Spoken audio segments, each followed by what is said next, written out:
to you this afternoon and share a little bit about self-protective strategies. These are the strategies that we use following hurt and betrayal. And the problem with these, quite frankly, is that they end up sabotaging our own growth and stifling healthy connections. So we're going to be looking at some of these as we go through the broadcast today. Stay tuned.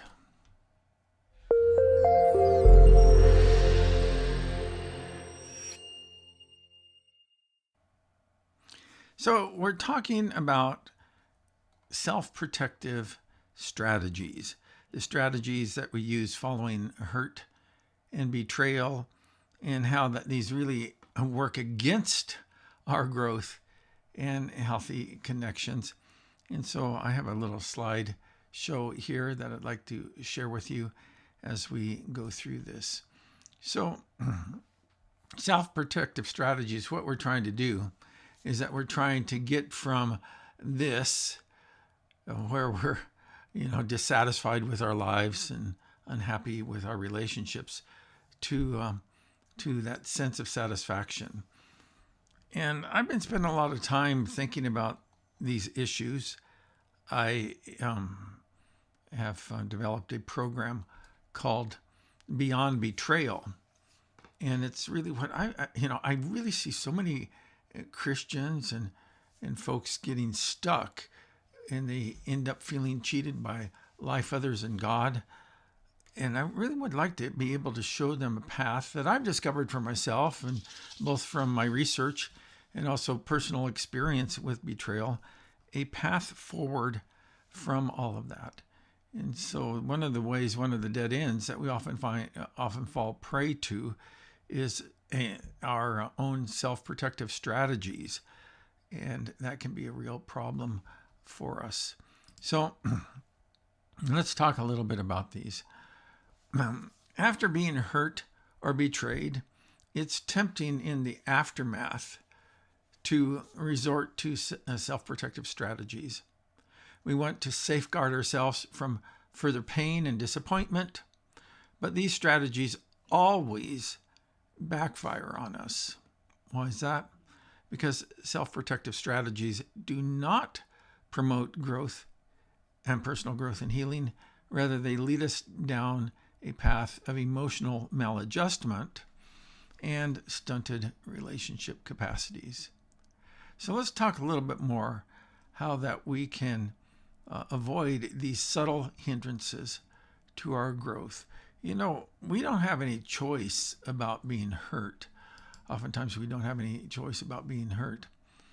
And so what we end up doing is in the aftermath of that, we do our best that we can to recover from that, but actually the best that we can oftentimes is counterproductive. It's really kind of the ironic thing about all of this. And so here are some of the self-protecting strategies that we'll be covering in the next few broadcasts. And one is emotional withdrawal. Another is building walls, avoidance, cynicism, overgeneralization, numbing, overcompensation, jumping into new relationships, and self-righteousness. And that whole issue of self-righteousness is one that I see a lot of Christians falling prey to, following hurt, and it's a real trap. And so I'd like to be able to help you to avoid that. There's a passage of scripture that is helpful in thinking about these matters, and we find it in Romans 12:21, and it says, "Do not be overcome by evil, but overcome evil with good."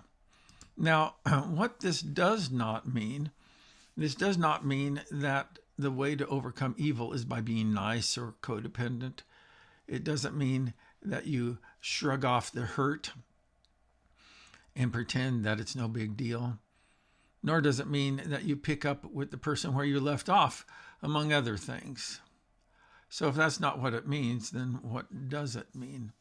Well, this does mean that you do not have to resort to any of the self-protective strategies which undermine emotional maturity and healthy relationships. Instead, you overcome evil with the good of grief and forgiveness, healthy communication, and setting redemptive boundaries, among other things. So let's talk about 3 of these self-protective strategies, and let's start with emotional withdrawal. Emotional withdrawal is when you detach or distance yourself from others, not just the person who hurt you, but you avoid being emotionally vulnerable with others, especially those who are trustworthy. So you become a guarded person in response to this hurt. And a lot of these self-protective strategies seem to make sense following hurt and betrayal, but they really are an invitation into further dysfunctional ways of relating and a maladaption when it comes to our own emotional well-being. So here's why it's so problematic, is that emotional withdrawal leads you to isolation and prevents you from having deep and meaningful relationships with others. Now, we were designed for relationship, and that's why emotional withdrawal is such a problem. So here's maybe a little personal inventory to consider when it comes to this matter of emotional well-being, withdrawal, is that you know that you are gravitating towards emotional withdrawal when you stop sharing your thoughts and feelings with friends and trusted confidants. Instead, you keep people at arm's length and share only superficially. People who have withdrawn emotionally are allergic to deep emotional engagement. So that's one of the problematic self-protecting strategies that we fall prey to following hurt and disappointment. But there's others we want to look at today, and the second one is a very common one, and that's just simply building walls. Well, here's what that is, and I think most of us understand what that is that building walls is a reaction to hurt. Essentially, it's saying, I'll never let anyone hurt me like that again, and so you shut out anyone who gets too close for comfort. It's being overly guarded with others. Why is this a problem? Well, it's a problem because the problem with walls are that they're too effective. They not only keep the bad out, but also the good. See, our souls thrive in relationship and wither in the prisons of our own making. And so while it makes sense, we don't want to be vulnerable and open ourselves up to hurt, is that it seems to make sense to build these walls, but they end up actually creating more problems for us than what we hoped that they would solve. So here again, it's worthwhile to do a little self-inventory on this and ask yourself, is this me? You know that you're building walls when you find yourself isolated and not connecting with others in meaningful ways.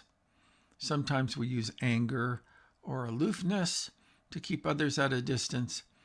Other times we may use humor as a shield to deflect meaningful conversations with others. I can't begin to tell you how many times I have spoken with people who've gone through pain and hurt in their life, and their reaction to that has been to build a wall, these emotional walls, and as a result of that, they find themselves in a prison of their own making, which is really not a good place to be. The final self-protective strategy that we're going to look at in this particular installment, in this broadcast, is avoidance. After being hurt, we may find ourselves avoiding people, places, or situations that remind us of the hurt. Now, that's normal to an extent, but it can become problematic, and here's why. Avoidance becomes a problem when we find ourselves disengaging from life and being controlled by our fears. While a measure of avoidance may be understandable, it should not interfere with our ability to enjoy life. And I understand, I've gone through significant betrayals in my own life, and I understand the temptation of avoidance, but we cannot. It's a big mistake to let the evil that others do to us dictate whether or not we are going to stay engaged in life in meaningful ways. So are you avoiding? Well, if you're avoiding situations and places because you might bump into someone who has hurt you, or do you find yourself withdrawing from things that you previously enjoyed because they stir up unwanted memories? If so, you may be giving avoidance too much of a foothold in your life. I would like to encourage you to rediscover life, and that's really what I'm trying to do. It's been a big part of my ministry for many years now, to help people who have been run over by some of the steamrollers in our lives, or been betrayed by people that they've trusted. Whatever it might be, is that it can really rob us of the capacity to enjoy life. But life is meant for living. Hurt and betrayal seeks to rob us of joy, hope, and gratitude. However, there's a better way to overcome these evils in your life than self-protective strategies. And healing and growth and recovery are never found. I'm going to say that one more time, is that healing, growth, and recovery are never found with self-protective strategies. These are just dead ends that keep us stuck in an unhealthy place. But there is a good way forward, and you can discover how to get beyond betrayal and to experience a real freedom in your life. I've created a whole course to help you, or to help you to help others, and it's called Beyond Betrayal. You can find actually our private Facebook group, and you can apply to join that at beyondbetrayal.org on Facebook, and you can get connected with us that way. Or you can go and check out the materials online at beyondbetrayal.org and, help others to find the way forward. Life is just far too short to spend whatever days you have left stuck in resentment and hurt and bitterness. Instead, let me encourage you to find a good way forward.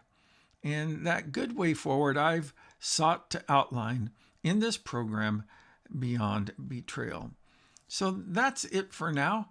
I hope to see you next time when we'll talk a little bit more about these self-protective strategies. Bye-bye for now.